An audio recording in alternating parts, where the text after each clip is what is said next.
Hello बच्चों, आज की वीडियो में हम लोग देखने वाले हैं how to complete a chemical equation. मतलब केमिकल इक्वेशन को किस तरीके से हम लोग कंप्लीट करते हैं। तो इस टॉपिक को इस वीडियो में हम लोग क्या करने वाले हैं, देखने वाले हैं। तो जब भी केमिकल इक्वेशन को कंप्लीट किया जाता है तो उसमें सबसे पहले आपको एक चीज़ ध्यान रखनी होती है कि जो एटम यहाँ पे Na दिख रहा है, यहाँ पे ऑक्सीजन दिख रहा है, ये हाइड्रोजन दिख रहा है, ये क्लोरीन दिख रहा है और यहाँ पे हाइड्रोजन दिख रहा है। ठीक, तो इन सभी एटम की वैलेंसी आपको पता रहनी चाहिए, तभी आप क्या कर सकते हो, किसी भी केमिकल इक्वेशन को बैलेंस कर सकते हो। अब वैलेंसी आपको पता होने के लिए आपको एटम की एटॉमिक नंबर पता रहनी चाहिए, तब आप क्या कर सकते हैं, वैलेंसी फाइंड कर सकते हैं। क्लियर है? तो सबसे पहले देखिए कि वैलेंसी फाइंड करने के लिए कुछ तरीके होते हैं जिसके थ्रू हम लोग क्या करते हैं, किसी भी एटम के वैलेंसी को फाइंड करके उस एटम के केमिकल इक्वेशन को कंप्लीट कर सकते हैं। ठीक है, तो जैसे हाइड्रोजन एटम है, तो हाइड्रोजन एटम का जो एटॉमिक नंबर होता है वो 1 होता है। हीलियम का क्या होता है, 2 होता है। लिथियम का क्या होता है, 3 होता है। बेरिलियम का क्या होता है, 4 होता है। बोरान का क्या होता है, 5 होता है। कार्बन का 6 होता है। ये क्या होता है, एटॉमिक नंबर। अब हाइड्रोजन एटम की वैलेंसी 1 होती, हीलियम की 0 होती, लिथियम की +1 होती, बेरिलियम की +2 होती। तो ये कैसे होता है, इस चीज़ को हम लोग समझ लेते हैं। ठीक है ना, इसको थोड़ा सा समझ के फिर हम लोग देखेंगे कि कैसे भी केमिकल इक्वेशन को बैलेंस करते हैं। तो जो यहाँ पे आपको हाइड्रोजन एटम दिख रहा है, ठीक है, तो इसकी वैलेंसी 1 इसलिए हो, इसको आपको दो तीन रूल आपको लर्न करने होंगे। जैसे आपको 4 नंबर याद रखना होगा, 2 मतलब 2, 8, 18 और 32। ये 4 नंबर आपको पता रहना चाहिए। क्लियर है? आपको अभी मेनली 2, 8, 18, 3 पता रहनी चाहिए, क्योंकि इससे आगे आपके ज़्यादा रिएक्शन होते नहीं। आप अभी 10th लेवल में हो या 12th लेवल में हो, तो इतना आपके लिए बहुत है। ठीक है, तो हाइड्रोजन की वैलेंसी 1 कैसे हुई, तो यहाँ पे 2 है। अगर 2 रहेगा, जिस कंडीशन में किसी एटम के आउटर मोस्ट शेल में या जो उसका एटॉमिक नंबर है वो अगर 2 रहेगा, ठीक है, तो उसकी वैलेंसी 0 हो जाएगी। अगर 8 रहेगा तो उस भी कंडीशन में वैलेंसी कितनी हो जाएगी, 0। जैसे एटॉमिक नंबर यहाँ पे क्या है, 8 है। ठीक, तो पहले तो ये 2 वाला कंप्लीट हो गया, यहाँ पे 2 वाला पहला कंप्लीट कर दिया ना यहाँ पे, तो 1 2 कंप्लीट हो गया। अब 1 2 3 4 5 6 7 8 10 पर क्या देख रहे हो, मतलब पहले तो 2 कंप्लीट हो गया, फिर 8, मतलब 10वें नंबर पे जो नियॉन आ रहा है, नियॉन की जो वैलेंसी होगी वो क्या, 0 होगी। फिर इसी तरीके से जो 8वां एटम और होगा, मतलब 18वां जो एटम होगा, उसकी वैलेंसी क्या हो जाएगी, 0 हो जाएगी। उसकी वैलेंसी जैसे कि फिर इसी रूल के आर्डर में हम लोग क्या करते हैं, एटम को फिल अप करते जाते हैं। ठीक है, तो उसी बेस पे हम लोग देखेंगे कैसे इस रिएक्शन को बैलेंस करना है। क्लियर है? तो देखो, जब 0 के बाद फिर हम लोग बढ़ने लगते हैं, तो देखो जब 8 का हाफ रहेगा, मतलब कि 0 पहले तो 1 हो गया, क्योंकि हमें 2 इलेक्ट्रॉन की ज़रूरत थी तो हमारे पास 1 इलेक्ट्रॉन, तो इस कंडीशन में वैलेंसी 1 हो गई। फिर जब हमारे पास 2 यहाँ पे इलेक्ट्रॉन हो गया 2, या आप ऐसे बोल सकते हो कि जो एटॉमिक नंबर है वो 2 है, क्योंकि इसका ऑक्टेट कंप्लीट हो गया, तो इस कंडीशन में वैलेंसी 0 हो जाएगी। अब 3 है, तो 2 से कितना बड़ा है, 2 से 1 बड़ा है, तो जितना बड़ा रहेगा उतना प्लस चार्ज आ जाएगा। तो 2 से 4 कितना बड़ा है, 2 बड़ा है, तो यहाँ पे +2 आ गया। फिर 2 से 5 कितना बड़ा है, 3 बड़ा है, तो यहाँ पे +3 आ गया। फिर 2 से 6 कितना बड़ा है, 4 बड़ा है, ठीक, तो यहाँ पे +4 आ गया। बट जब आपका 4 मतलब 2 से 6 कितना बड़ा है, 4 है, बड़ा है, मतलब 4 ग्रेटर देन 4 है, तो इस कंडीशन में जब 4 से आप ऊपर जाने लगोगे तो उस कंडीशन में क्या करोगे कि जब 4 तक तो सही है कि 2 से कितना बड़ा है, लेकिन अब 4 से जब आप आगे जाने लगोगे तो उस नंबर को आप क्या करने लगोगे, 8 में से माइनस करने लगोगे। समझ के बाद उस नंबर को आप 8 में से माइनस कर लेने लगोगे। जैसे यहाँ पे नाइट्रोजन है, यहाँ पे नाइट्रोजन है, तो नाइट्रोजन की वैलेंसी आपने -3 कैसे निकाली, इस चीज़ को हम लोग समझने की कोशिश करेंगे। तो नाइट्रोजन किस नंबर पे है, 7वें नंबर पे है। तो पहले ऑर्बिटल में कितना इलेक्ट्रॉन होना चाहिए, 2 इलेक्ट्रॉन होना चाहिए, और सेकेंड ऑर्बिटल में कितना होगा, 5 होगा, क्योंकि हमने क्या बताया, पहले 2 वाला कंप्लीट हो जाएगा, फिर इसके बाद सेकेंड वाले में कितना है, 5। तो 5 अगर हो गया तो इस कंडीशन में 8 में से आप 5 को क्या करेंगे, माइनस करेंगे। तो 8 में से 5 को माइनस करेंगे तो क्या बचेगा, 3 बचेगा, और ये क्या आएगा यहाँ पे माइनस, मतलब जो नंबर आप माइनस करने पे लिखेंगे उसको यहाँ पे माइनस के साथ लिखोगे। अब यहाँ पे 8 है, तो 8 में क्या करोगे, पहले में तो 2 कंप्लीट हो गया, फिर आपके बचा पास कितना, 6 बचा, तो 6 को क्या करेंगे आप 8 में से माइनस करेंगे तो आपके पास क्या आएगा, -2 आएगा, तो यहाँ पे -2 हो गया। उसी तरीके से यहाँ पे 9 है, तो फर्स्ट वाले सेल में 2 इलेक्ट्रॉन हो गया, और सेकेंड वाले में कितना हो जाएगा, 7 हो जाएगा। तो अब इस 7 को आप 8 में से माइनस करेंगे तो इसकी वैलेंसी -1 आ जाएगी। तो इस तरीके से हम लोग क्या करते हैं, वैलेंसी को कंप्लीट करते हैं या वैलेंसी प्रिपेयर करते हैं। अब देखिए हाइड्रोजन एटम है, तो हाइड्रोजन एटम की वैलेंसी +1 होती है, ठीक ना। हाइड्रोजन एटम की वैलेंसी जो होती है जनरली +1 होती है। तो यहाँ पे क्या लिख देंगे, हाइड्रोजन के नीचे +1 लिख देंगे। और क्लोरीन जो एटम है, क्लोरीन जो एटम है उसकी वैलेंसी कितनी होती है, -1 होती है। देखो यहाँ पे आप क्लोरीन जो एटम है, क्लोरीन को Cl से लिखते हैं, क्लोरीन की वैलेंसी कितनी होती है, -1 होती है। क्लियर। तो क्लोरीन की वैलेंसी -1 होती है, तो यहाँ पे क्लोरीन के नीचे आप क्या लिख लोगे, क्लोरीन के नीचे आप लिख लोगे -1। अब नेक्स्ट है सोडियम एटम। तो सोडियम यहाँ पे आपको Na दिख रहा है, तो Na की वैलेंसी क्या होती है, +1 होती है। Na की जो वैलेंसी होती है वो क्या होती है, +1, तो यहाँ पे +1 लिख दिए, ठीक। और OH यहाँ पे दिख रहे हैं, OH क्या होता है, हाइड्रोक्साइड आयन होता है। OH हाइड्रोक्साइड आयन होता है। तो ऑक्सीजन की वैलेंसी क्या होती है, ऑक्सीजन जो एटम यहाँ पे आपको दिख रहा है, ऑक्सीजन की वैलेंसी क्या होती है, -2। तो ऑक्सीजन की वैलेंसी अगर -2 होती है और हाइड्रोजन की वैलेंसी क्या होती है, +1, तो यहाँ पे +1, हाइड्रोजन की वैलेंसी +1, ठीक। तो -2 और +1 दोनों को क्या करेंगे, जोड़ देंगे, तो हमारे पास बचेगा क्या, -1 बचेगा। तो जो यहाँ पे OH आपको दिख रहा है, इसकी वैलेंसी क्या हो जाएगी, -1 हो जाएगी। क्लियर। अब देखो जब आप केमिकल इक्वेशन को कंप्लीट करते हैं तो वहाँ पे आप एक चीज़ ध्यान देंगे कि जो आपका फर्स्ट वाला आइटम रहेगा, मतलब यहाँ पे फर्स्ट आइटम क्या है, हाइड्रोजन है, ये वाला किसके साथ रिएक्शन करेगा, लास्ट वाले आइटम के साथ, मतलब OH के साथ। ये OH क्या है, इस पूरे OH का जो वैलेंसी है O-1 है। ऐसा नहीं कि O की -1 है या हाइड्रोजन की +1 है, ऐसा कुछ नहीं। ये पूरा OH जो है ये निगेटिव चार्ज होता है, जिसको क्या बोलते हैं, हाइड्रोक्साइड आयन बोलते हैं। और सोडियम को +1 देंगे, ठीक। तो जो बाहर वाला एटम रहेगा वो लास्ट वाले एटम या मॉलिक्यूल्स के साथ रिएक्शन करेगा, और जो अंदर वाला होगा वो अंदर के साथ क्या करेगा, कंबाइन होगा। तो जो अंदर वाला है वो क्या किससे कंबाइन हो रहा है, Na, और एक किससे, Cl। तो आप जब कंबाइन करवाएंगे तो आप ध्यान देंगे कि जिस पे प्लस चार्ज होगा, जो इस एटम पे अंदर वाले में प्लस चार्ज होगा, उस एटम के प्लस वाले चार्ज को आप पहले लिखेंगे। तो यहाँ पे क्या लिखेंगे, Na लिख देंगे, ठीक। और फिर ये किससे कंबाइन हो रहा है, क्लोरीन से। तो पहले प्लस चार्ज वाले को लिखोगे, फिर माइनस चार्ज वाले को लिखोगे। तो माइनस चार्ज क्या है, क्लोरीन है, तो NaCl। क्लियर। अब देखो हाइड्रोजन किससे कंबाइन हुआ है, OH से। जो यहाँ पे हाइड्रोजन है वो किससे कंबाइन हुआ है, H जो है वो OH से कंबाइन हुआ है। तो यहाँ पे क्या लिख देंगे, +HOH, ठीक, HOH लिख दिए। तो अब देखो सोडियम की वैलेंसी कितनी थी, सोडियम की वैलेंसी +1 थी, क्लोरीन की क्या थी, -1 थी, ठीक। हाइड्रोजन की क्या थी, +1 थी, और OH की क्या थी, -1 थी, ठीक। तो देखो यहाँ पे जितने भी एटम है सबकी वैलेंसी 1-1 आ रही है, ठीक। तो इसलिए आपका जो कंपाउंड बनेगा वो क्या बनेगा, NaCl बनेगा प्लस HOH। HOH का मतलब क्या होगा, हाइड्रोजन इसमें कितना है, 2 है, और ऑक्सीजन कितना है, सिंगल है। तो HOH को आप क्या लिख सकते हो, HOH को आप H2O लिख सकते हो ना, ठीक। तो HOH को आप क्या लिख देंगे, H2O लिख देंगे, ठीक। तो आपका जो कंपाउंड बनेगा वो क्या बनेगा, कंपाउंड आपका बनेगा NaCl, क्योंकि यहाँ पे जितने भी एटम है सबकी वैलेंसी प्लस माइनस इसी तरीके से। तो यहाँ पे आप क्या लिख देंगे, NaCl, इसका बता रहे जो फर्स्ट वाला NaCl प्लस H2O। ये हो गया आपका केमिकल रिएक्शन। तो केमिकल रिएक्शन ये आपने क्या कर लिया, कंप्लीट कर लिया। अब आपने कंप्लीट कर लिया, इस चीज़ की कैसे प्रूफ हुआ, देखो यहाँ पे सोडियम कितना एटम है, सिंगल है, तो सोडियम यहाँ पे भी सिंगल है। नेक्स्ट एटम क्या है, क्लोरीन है, तो क्लोरीन यहाँ पे सिंगल है, तो क्लोरीन यहाँ पे भी सिंगल है। अब देखो हाइड्रोजन यहाँ पे कितना है, 2 है, तो यहाँ पे 1 हाइड्रोजन यहाँ पे, 1 हाइड्रोजन यहाँ पे, तो हाइड्रोजन 2 हो गया। और ऑक्सीजन कितना है, सिंगल है, तो ऑक्सीजन सिंगल हो गया। क्लियर। तो अब हम लोग देखते हैं सेकेंड एग्जाम्पल को। तो यहाँ पे क्या है, NH4 प्लस और Cl प्लस H2O। तो H2O को आपको अगर सिंपली लिखना होगा तो आप क्या लिख सकते हैं, H2O को लिख सकते हैं HOH, जो कि मैंने यहाँ पे लिख के दिखाया है कि H2O को HOH आप लिखेंगे तो बेटर रहेगा, ठीक। तो H2O को आप HOH लिख दिए, ठीक। अब आपको क्या करना है, NH4Cl। तो NH4 क्लोरीन पे क्या आता है, -1, क्लोरीन पे क्या आता है, -1।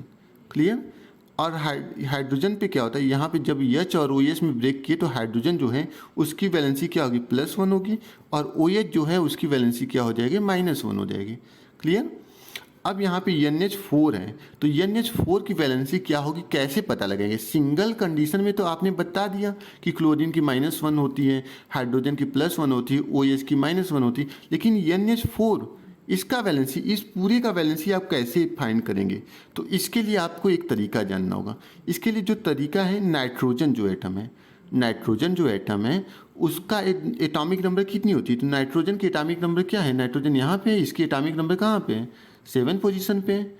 नाइट्रोजन की एटॉमिक नंबर 7 पे, तो 7 को अगर हम लोग डिवाइड करेंगे तो किस में डिवाइड होगा, एक 2 में डिवाइड होगा, क्योंकि हमें ये नंबर ध्यान रखना है 2, 8, 18 और 13 2। तो 7 को डिवाइड करेंगे तो फर्स्ट वाले में 2 हो जाएगा और सेकेंड वाले में कितना बचेगा, 5 बचेगा। क्लियर। जब सेकेंड वाले में 8 कंप्लीट हो जाएगा तब वो थर्ड वाले में जाता है, थर्ड वाले में फिर जाएगा तो 1 रहेगा। समझ के बाद, जैसे कि अगर कोई एटम है जिसका एटॉमिक नंबर 11 है, जिसका एटॉमिक नंबर क्या है 11 है, तो उसकी आपको वैलेंसी निकालनी होगी तो क्या निकालेंगे, फर्स्ट वाले में 2 हो गया, सेकंड वाले में 8 हो गया, थर्ड वाले में क्या बचेगा 1। तो इसकी वैलेंसी इस कंडीशन में क्या होगी, इस एटम की जिसकी एटॉमिक नंबर 11 रहेगी उसकी वैलेंसी क्या आएगी, लास्ट में 1 बचा तो इसकी वैलेंसी क्या आएगी, +1 आएगी। समझे बात। तो इस तरीके से क्या होता है केमिकल इक्वेशन को की वैलेंस, कोई भी एटम रहता है तो उसकी वैलेंसी हम लोग निकालते हैं। तो यहाँ पे बात आता है NH4+। तो नाइट्रोजन किस पोजीशन पे, नाइट्रोजन 7 पोजीशन पे है। तो नाइट्रोजन को हम लोग क्या करेंगे, 7 को क्लासीफाइड करेंगे 2 और 5 में। ठीक, तो फर्स्ट वाले में तो 2 सेल हो गया और सेकेंड में 5 बचा हुआ है। तो 5 को अब आप क्या करोगे, 5 को 5 लिख दोगे। क्लियर।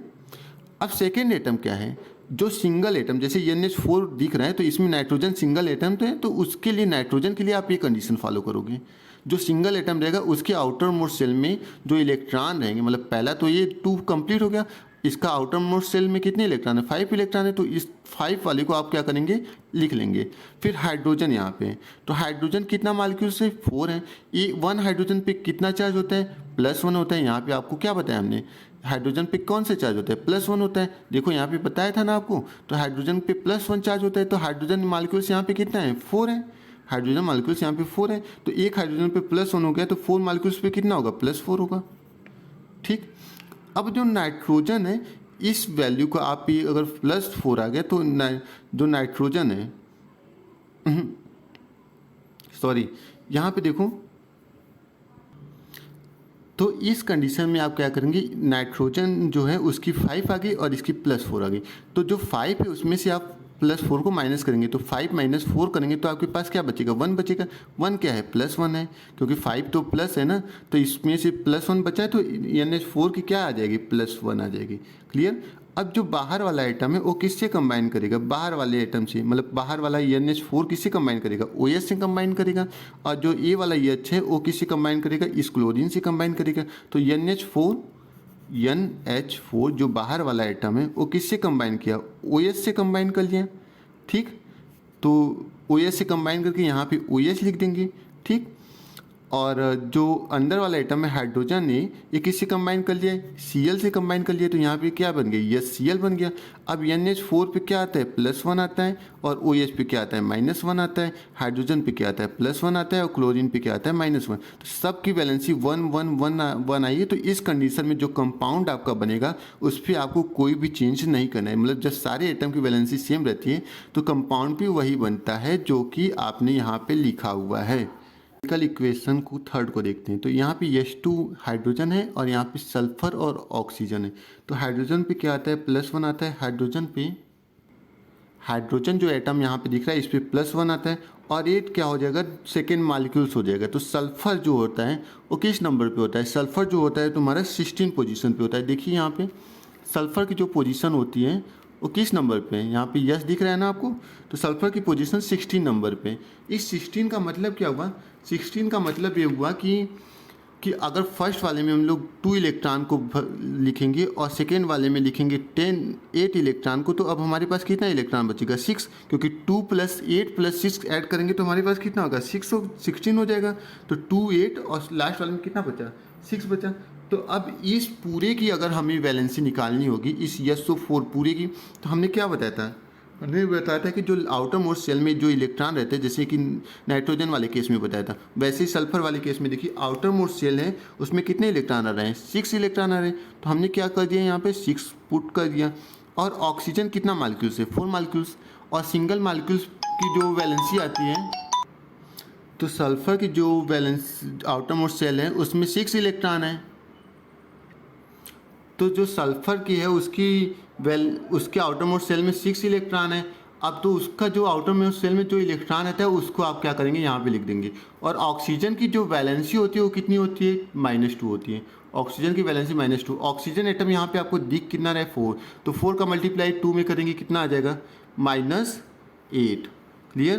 तो अब क्या करेंगे, यहाँ पे 6 है, यहाँ पे क्या है -2 -8, तो अब दोनों को क्या कर देंगे, ऐड कर देंगे, तो यहाँ पे आएगा क्या -2। तो सल्फेट आयन की जो वैलेंसी होगी वो क्या होगी -2।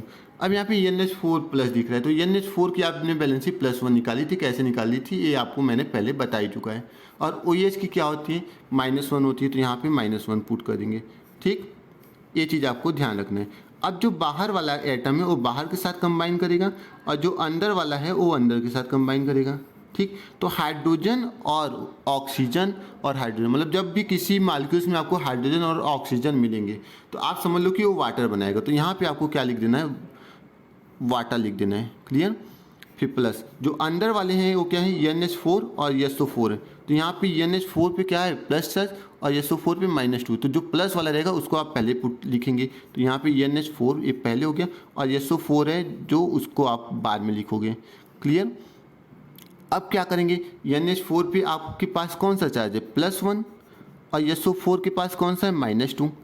तो ये जो SO4 के पास -2 है उस -2 को मतलब माइनस साइन तो आपको हटा देना है, मतलब 1 वाला जो यहाँ पे +1 दिख रहा है इस प्लस को भी हटा देना है। SO4 के ऊपर जो -2 दिख रहा है ये माइनस वाला साइन केवल हटाना है, नंबर नहीं हटाना है। ठीक, तो आपको क्या करेंगे, ये जो 2 है उसको NH4 के साथ आप ऐड कर देंगे, तो आप NH4 मतलब क्रॉस मल्टीप्लाई, जो ये 2 है वो ऐसे आ जाएगा नीचे और यहाँ पे SO4 है, तो SO4 क्या है, SO4 पे जो 1 है वो आ जाएगा, तो 1 को हम लोग क्या करेंगे नहीं लिखेंगे, जबकि 2 जो नंबर रहेगा मतलब 1 के अलावा अगर कोई और नंबर रहेगा तो उसको हम लोग लिख देंगे यहाँ पे ब्रैकेट बना के नीचे। ठीक, तो यहाँ पे क्रॉस मल्टीप्लाई करते हैं, जो सल्फर पे जो चार्ज आता है मतलब जो -2 चार्ज है या जो वैलेंसी है वो क्या आ जाएगी NH4 पे आ जाएगी और इसकी जो रहेगी वैलेंसी वो इसके साथ आ जाती है। ठीक, तो सल्फर वाली किसके साथ आ जाएगी, अमोनियम आयन के साथ, तो NH4 के साथ 2 आ जाएगा और SO4 के साथ क्या आ जाएगा 1 आएगा और 1 को हम लोग क्या करते हैं नहीं लिखते हैं। फिर प्लस क्या है H2O। ठीक, तो प्लस H2O। अब इस इक्वेशन को हम लोग बैलेंस करने की कोशिश करते हैं, तो बैलेंस करने की कोशिश करने में देखिए इसमें क्या दिख रहा है, NH4 आपको कितना दिख रहा है, सिंगल दिख रहा है और इसमें कितना दिख रहा है, डबल दिख रहा है। ठीक, तो इसमें डबल दिख रहा है तो आप क्या करेंगे, यहाँ पे 2 का मल्टीप्लाई करेंगे तो NH4 कितना हो जाएगा 2 हो जाएगा और सल्फेट आयन कितना दिख रहा है, सिंगल दिख रहा है तो सिंगल यहाँ पे भी है। अब यहाँ पे देखो हाइड्रोजन कितना दिख रहा है, हाइड्रोजन इसमें कितना दिख रहा है 2 हाइड्रोजन A और 2 हाइड्रोजन A, 2 का मल्टीप्लाई इसमें हुआ तो हाइड्रोजन में भी तो 2 का मल्टीप्लाई हुआ, तो 2 हाइड्रोजन A वाला ऐड कर लो और 2 हाइड्रोजन A, कितना हाइड्रोजन हो गया 4 और इसमें कितना है 2 है तो 2 का मल्टीप्लाई कर लो तो हाइड्रोजन 4 हो गया। अब ऑक्सीजन कितना है 2 है क्योंकि इसके आगे 2 का मल्टीप्लाई हुआ है तो 2 ऑक्सीजन हो गया क्योंकि इसके आगे भी 2 का मल्टीप्लाई हुआ है। तो इस तरीके से ये थर्ड रिएक्शन क्या हो गया, बैलेंस हो गया और ये कंपाउंड भी बन गया। अब हम लोग इसको देखते हैं, तो हाइड्रोजन पे कौन सा चार्ज आता है +1 और क्लोरीन पे क्या आता है -1। कैल्शियम पे इसी तरीके से कौन सा चार्ज आता है, कैल्शियम पे जो चार्ज आता है देखिए यहाँ पे आप अगर देखेंगे तो आपको कैल्शियम पे चार्ज दिख रहा होगा, कैल्शियम पे जो चार्ज है वो +2 है। क्लियर, कैल्शियम पे जो चार्ज है वो +2, तो यहाँ पे +2 लिख देंगे। और कार्बोनेट CO3 पे कौन सा चार्ज आता है, CO3 पे अगर देखने की कोशिश करेंगे तो CO3 पे देखिए यहाँ पे कौन सा चार्ज आता है, CO3 पे -2 चार्ज दिख रहा है आपको, CO3 जो है उस पर आपको -2 चार्ज दिख रहा होगा, तो CO3 के नीचे यहाँ पे क्या लिख देंगे, CO3 के नीचे यहाँ पे आप -2 लिख देंगे। क्लियर।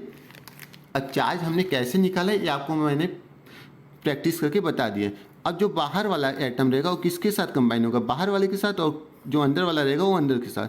तो कैल्शियम क्या है इस पर पॉजिटिव चार्ज आता है और जो क्लोरीन है इस पर कौन सा चार्ज है, नेगेटिव चार्ज। तो कैल्शियम किसके साथ कंबाइन करेगा, क्लोरीन के साथ, तो क्या कंपाउंड बनेगा, कंपाउंड जो बनना होगा वो देखिए ये बनेगा Ca, क्योंकि प्लस वाली को हम लोग पहले लिखेंगे, प्लस वाली को पहले लिखेंगे तो Ca बन गया, और क्लोरीन है तो क्लोरीन यहाँ पे लिख देंगे।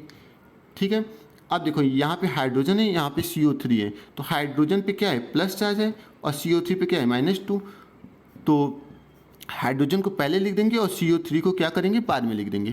क्लियर। अब कैल्शियम पे कौन सा चार्ज आ रहा है +2, तो यहाँ पे क्या हो जाएगा +2। आपको देखिए जब भी एक केमिकल इक्वेशन बैलेंस करते हैं तो आपको बैलेंस करने के बाद ये वाला चीज़ लिखना है, जो ये तो मैंने आपको समझाने के लिए लिखा है, जो ऊपर आप देख रहे हैं ये तो समझाने के लिए, लेकिन जो बैलेंस करके ये चीज़ बनेगा ये चीज़ आपको सामने लिखना है, समझ गए, तो ऐसा चीज़ आपको करना है। क्लियर। तो Ca पे क्या आता है +2 और क्लोरीन पे क्या है -1। अब -1 वाला क्रॉस मल्टीप्लाई करेंगे तो कैल्शियम के साथ क्या आएगा 1 आएगा और क्लोरीन के साथ क्या आएगा +2 आएगा। तो साइन तो हम लोग लगाएंगे नहीं, माइनस और प्लस। ठीक, तो यहाँ पे कैल्शियम के साथ 1 आता है तो 1 तो हम लोग नहीं लिखेंगे, और क्लोरीन के साथ क्या आएगा 2 आएगा, तो Cl के साथ 2 लिख देंगे। समझ के बाद अब हाइड्रोजन क्या है, हाइड्रोजन पे आता है 1 +1 और कार्बोनेट पे क्या आता है -2। ठीक, तो हाइड्रोजन का जो +1 है वो किसके साथ कंबाइन होगा, कार्बोनेट के साथ, और कार्बोनेट का जो -2 है वो किसके साथ कंबाइन होगा, वो कंबाइन होगा तुम्हारा हाइड्रोजन के साथ। ठीक, तो इस कंडीशन में आप क्या लिख देंगे, इस कंडीशन में आप लिखेंगे यश किसके साथ होगा, यश के साथ 2 आ जाएगा, तो यहाँ पे यश 2 लिख देंगे, और ये क्या हो जाएगा कार्बन CO3 के साथ क्या आ जाएगा 1 आ जाएगा, तो यहाँ पे CO3 लिख देंगे। तो ये क्या हो जाएगा आपका केमिकल इक्वेशन। समझ गए। अब इसको आपको बैलेंस करना है तो कैसे कर सकते हैं, इसके आगे 2 का मल्टीप्लाई कर देंगे तो हाइड्रोजन कितना हो गया 2 हो गया, Cl कितना हो गया 2 हो गया, कैल्शियम कितना है सिंगल है, कार्बोनेट कितना है सिंगल है, तो ये आपका कंपाउंड बन गया। समझे। तो इस तरीके से ये क्या होती है बैलेंस होती है। अब देखिए C6H12O6 + O2, तो जब आपको इस तरीके से कोई भी रिएक्शन दिखाया रहेगा जैसे C6H12O6 मतलब हाइड्रोकार्बन रहेंगे या कंपाउंड कार्बनिक कंपाउंड रहेंगे, तो इस कंडीशन में जब उनको ऑक्सीजन की प्रेजेंस में जलाया जाता है तो उनसे आपको जानना है कि CO2 + H2O ये क्या है बनता ही है, प्लस क्या यहाँ पे निकलती है, प्लस यहाँ पे हीट निकलती है। ठीक, तो ये चीज़ आपको ध्यान रखना है। जैसे आपसे कोई पूछ दिया कि C12H22 + O12 ऑक्सीजन से कंबाइन करेगा तो क्या बनेगा, तब भी यही चीज़ बनता है, बस आपको केमिकल इक्वेशन बैलेंस करने की ज़रूरत है। ठीक है, तो यहाँ पे देखिए C6H12O6 जब ऑक्सीजन के प्रेजेंस में जलाया जाता है जिसको कि सुक्रोस बोलते हैं, तो जब इसको ऑक्सीजन के प्रेजेंस में जलाते हैं तो क्या होता है कार्बन यहाँ पे कितना दिख रहा है 6 दिख रहे हैं, और यहाँ पे कार्बन सिंगल दिख रहा है, तो यहाँ पे 6 का मल्टीप्लाई कर दूँ तो ये क्या हो जाएगा 6 CO2 प्लस हाइड्रोजन इसमें कितना दिख रहा है 12, तो यहाँ पे हाइड्रोजन में क्या 6 का मल्टीप्लाई कर दो क्योंकि यहाँ पे 2 है, तो 6 2 जा 12 हो ही जाएगा। तो हाइड्रोजन कितना हो गया 12 हो गया और कार्बन कितना हो गया 6 हो गया। अब क्या बचा ऑक्सीजन, तो ऑक्सीजन कितना है 6 यहाँ पे और ये 2, 6 और 2 मिला के कितना हो गया 8 हो गया। और जबकि इसमें कितने दिख रहे हैं 6 2 जा 12 और 6 18 हो गए, 18 में से 6 ये हो ही गया। अब आपके पास बचे कितने 12, तो यहाँ पे 6 का यहाँ पे मल्टीप्लाई कर दो तो 6 2 जा 12, तो ऑक्सीजन भी 18 हो गया। तो इस तरीके से केमिकल रिएक्शन पूरी तरीके से क्या हो गया बैलेंस हो गया। क्लियर। तो इस कंडीशन में आप ऐसा रूल फॉलो करेंगे। अब नेक्स्ट आता है K3PO4 + AlNO3 का होल ट्राइस। ठीक, तो पोटेशियम किसके साथ कंबाइन करेगा NO3 के साथ, और एल्युमिनियम किसके साथ कंबाइन करेगा PO4 के साथ। तो पोटेशियम या किसी को लिख सकते हो, तो एल्युमिनियम पे क्या चार्ज आता है +1 आएगा, एल्युमिनियम पे +3 आएगा। क्लियर। फास्फेट पे क्या आता है -3 आता है। कैसे आता है ये तरीका हमने आपको बता दिया है। देखो यहाँ पे PO4 अगर आपको दिख रहा होगा तो PO4 पे क्या आया है -3 आया है। क्लियर। PO4 पे यहाँ पे आपको क्या दिख रहा है -3 दिख रहा है, और पोटेशियम आपको यहाँ पे दिख रहे हैं पोटेशियम पे क्या आता है +1, तो यहाँ पे पोटेशियम K दिख रहे हैं, तो इसके नीचे आप क्या लिख देंगे +1। ठीक, और PO4 पे -3। अगर आपको वैलेंसी अभी भी नहीं निकालने समझ में आई तो मैं एक वीडियो हमारी है जिसको मैं डिस्क्रिप्शन बॉक्स में दे दूंगा, उसे देख के आप लोग कोशिश करिएगा, आपको वैलेंसी समझ में आने लगेगी। और NO3 है, इसका जो वैलेंसी होता है वो -1 होता है। ठीक, कैसे आता है ये सब तरीका आपको मैंने पहले बता चुका है। तो एल्युमिनियम PO4 के साथ कंबाइन करेगा तो क्या बनेगा AlPO4 प्लस क्या है पोटेशियम जिस पे प्लस रहते हैं, और NO3 पे क्या माइनस, तो जो प्लस वाला रहता है उसे हम लोग पहले लिखते हैं, तो K पहले लिख दिया और NO3 यहाँ पे लिख दिया। अब देखिए पोटेशियम की जो वैलेंसी हो +1 है और NO3 की जो वैलेंसी हो क्या है -1 है, तो 1 और -1 के कंडीशन में हम लोग नीचे कुछ भी नहीं लगाते। और एल्युमिनियम की वैलेंसी क्या है +3 और फास्फेट की वैलेंसी क्या है -3, तो एल्युमिनियम की वैलेंसी +3 है और फास्फेट की वैलेंसी क्या है -3। तो जब दोनों नंबर सेम भी रहते हैं तो उस कंडीशन में भी क्या हो जाते हैं कैंसिल हो जाते हैं। समझ गए। तो उस भी कंडीशन में क्या हो जाते हैं कैंसिल हो जाते हैं। अब आपको बस क्या करना रहता है केमिकल इक्वेशन को बैलेंस करना रहता है। तो केमिकल इक्वेशन आप बैलेंस कैसे करेंगे, एल्युमिनियम आपको इधर कितना दिख रहा है, सिंगल दिख रहा है, एल्युमिनियम इधर भी सिंगल है। फास्फेट कितना दिख रहा है, सिंगल दिख रहा है, इसमें भी सिंगल है। पोटेशियम कितना दिख रहा है, इसमें 3 दिख रहा है और इसमें क्या है, सिंगल है, तो इसमें 3 का मल्टीप्लाई कर दें तो 3 पोटेशियम हो गया। और NO3 कितना दिख रहा है, 3 दिख रहा है, तो 3 का मल्टीप्लाई कर दिए तो NO3 भी 3 हो ही गया। तो इस तरीके से केमिकल इक्वेशन क्या होती है, बैलेंस होती है। ठीक, अब नेक्स्ट देखते हैं MgNO3 ट्वाइस का होल ट्वाइस प्लस Na2CO3। तो Mg पे क्या आता है, +2 आता है, Mg पे +2 आता है। यहाँ पे देखिए Mg पे +2 है। NO3 पे क्या आता है, NO3 पे क्या आता है, यहाँ पे हमने आपको क्या बताया -1, तो यहाँ पे क्या आ जाएगा, -1 आ जाएगा। ठीक, Na पे क्या आता है, Na यहाँ पे आपको दिख रहा हूँ, तो सोडियम पे क्या आता है, +1 आता है, तो यहाँ पे +1 कर लिए। कार्बोनेट पे क्या आता है, CO3 पे क्या आता है, -2, तो यहाँ पे क्या कर लिए, -2 कर लिए। क्लियर। अब क्या करेंगे, जो बाहर वाला रहेगा वो किसके साथ कंबाइन होगा, बाहर वाले के साथ, और जो अंदर वाला रहेगा वो अंदर के साथ। तो Mg पे क्या है, +2 है, और कार्बोनेट पे क्या है, -2। तो जो प्लस वाला रहता है उसे पहले लिखते, तो यहाँ पे Mg को पहले लिख दिए, CO3 को बाद में लिख दिए। और दोनों की वैलेंसी क्या है, 2 है। तो इस कंडीशन में कोई भी नंबर यहाँ पे आके नहीं जुड़ता है, क्योंकि यहाँ पे मैग्नीशियम पे भी +2 लिखेंगे, यहाँ पे -2 लिखेंगे, तो ये 2 कैंसिल हो जाते हैं और साइन हम लोग लेते हैं नहीं, तो इसलिए MgCO3 बनेगा। प्लस Na कितना है, Na का +1 है, तो +1 वाले को पहले लिखेंगे और NO3 को क्या लिखेंगे, बाद में लिखेंगे। तो जिसकी भी वैलेंसी क्या है, Na की +1 है और NO3 की -1 है। तो इस कंडीशन में भी दोनों की सेम है, इसलिए क्या होगा, कोई भी नंबर का नीचे मल्टीप्लाई नहीं होगा। तो इस कंडीशन में कंपाउंड क्या बनेगा, MgCO3 प्लस NaNO3। ठीक, आपको चार्ज के रूप में जब आप रिएक्शन को कंप्लीट करेंगे तो उस कंडीशन में आप ऊपर चार्ज नहीं लिखेंगे, ये आपको ध्यान रखना है। जैसे इस पर हमने चार्ज ऊपर लिख दिया, लेकिन आपको नहीं लिखना है। AlPO4 प्लस 3KNO3, ये आपका कंपाउंड बनेगा, आपको बस ये चीज़ें लिखनी है। ये तो हमने आपको समझाने के लिए बता दिया है, समझ गए चीज़ें। तो MgCO3 प्लस NaNO3। अब मैग्नीशियम आपको कितना दिख रहा है, सिंगल दिख रहा है, सिंगल इधर भी है। कार्बोनेट कितना दिख रहा है, सिंगल सिंगल इधर भी है। सोडियम कितना दिख रहा है, 2 दिख रहा है, और NO3 कितना दिख रहा है, 2 दिख रहा है। तो इसके आगे 2 का मल्टीप्लाई कर दें, ये रिएक्शन क्या हो जाएगा, बैलेंस हो जाएगा। ठीक, तो इस तरीके से क्या करते हैं, केमिकल इक्वेशन को बैलेंस किया जाता है। क्लियर है। तो अब देखिए यहाँ पे नेक्स्ट Na प्लस CaSO4। तो सोडियम क्या है, सोडियम जो है वो क्या है, इसके साथ कंबाइन होगा, क्योंकि जब सिंगल एटम रहते हैं तो वो क्या होता है, एक ही साथ कंबाइन होता है। ठीक, दोनों के साथ नहीं। और कैल्शियम क्या होता है, बाहर निकल जाएगा। तो यहाँ पे क्या बनेगा, NaSO4 प्लस Ca बनेगा। क्लियर। तो सोडियम की चार्ज क्या आती है, +1, सल्फेट की क्या आती है, -2, और कैल्शियम की क्या आती है, +2। ठीक, आपको ध्यान रखना है, कैल्शियम की यहाँ पे क्या है, +2, तो कैल्शियम की +2, SO4 की क्या है, -2, तो वही -2 लिख दें। और सोडियम की क्या है, सोडियम की देखो यहाँ पे +1 है, तो इस तरीके से हम लोग लिख देते हैं। अब ये इसके साथ क्या होगा, कंबाइन, तो सोडियम की +1 यहाँ पे लिख देते हैं, SO4 की क्या होती है, -2, और पोटेशियम कैल्शियम है तो इसकी +2 होती है, तो इसका कोई मतलब है नहीं। तो यहाँ पे जो 2 है वो किसके साथ कंबाइन, क्रॉस मल्टीप्लाई करेंगे तो 2 किसके साथ आ जाएगा, सोडियम के साथ, और ये 1 किसके आ जाएगा, सल्फेट के साथ।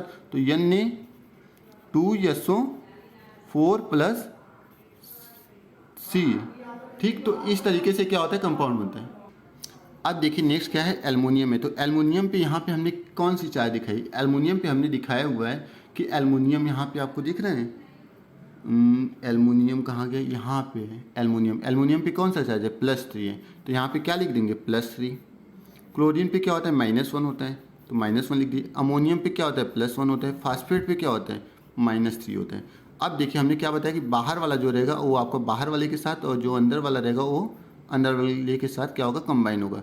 तो क्या एल्युमिनियम किसके साथ कंबाइन होगा, PO4 के साथ। तो एल्युमिनियम पे प्लस आ जा रहा है, इसलिए PO4 को बाद में लिखेंगे, तो Al क्या हो जाएगा, PO4 हो जाएगा। क्लियर। अब देखो दोनों पे प्लस है, यहाँ पे भी +3 है, यहाँ पे भी 3 है, तो कोई मतलब है नहीं, क्योंकि 3 से 3 कैंसिल हो जाएंगे और चार्ज को हम लोग लिखते नहीं, और 1 बचेगा तो 1 को हम लोग लिखते हैं नहीं। अब यहाँ पे क्या बचेगा, प्लस दे दिए। अब NH4 पे क्या आ रहा है, प्लस चार्ज, तो प्लस वाले को आप पहले लिखोगे, तो NH4 इसको क्या कर दिया, आप पहले लिख दिए। और क्लोरीन पे क्या आता है, माइनस, तो क्लोरीन को आपने बाद में लिख दिया। ठीक, अब NH4 पे क्या आता है, +1, और क्लोरीन पे -1 आता है। तो इस तरीके से +1 और -1, 1 तो हम लोग लिखते नहीं, तो इसलिए क्या हो जाएगा, कंपाउंड बनेगा। क्लियर। अब इसी तरीके से HNO3 प्लस CaOH2। तो देखो यहाँ पे हाइड्रोजन पे क्या आता है, +1, और NO3 पे क्या आता है, NO3 पे हमने आपको एक एग्जाम्पल दे के यहाँ पे बताया, NO3 पे -1 आता है, तो यहाँ पे -1 हो गया। कैल्शियम पे क्या आता है, +2, और OH पे क्या आता है, -1। तो बाहर वाला बाहर के साथ कंबाइन करेगा, अंदर वाला अंदर के साथ कंबाइन करेगा तो क्या बचेगा, हाइड्रोजन जब भी OH के साथ कंबाइन करेगा, हाइड्रोजन एटम जब भी OH के साथ कंबाइन करेगा, मतलब हाइड्रोजन और OH आपको केवल दिखेंगे, तो उस कंडीशन में वाटर बनेगा, ये आप 100% जान लो।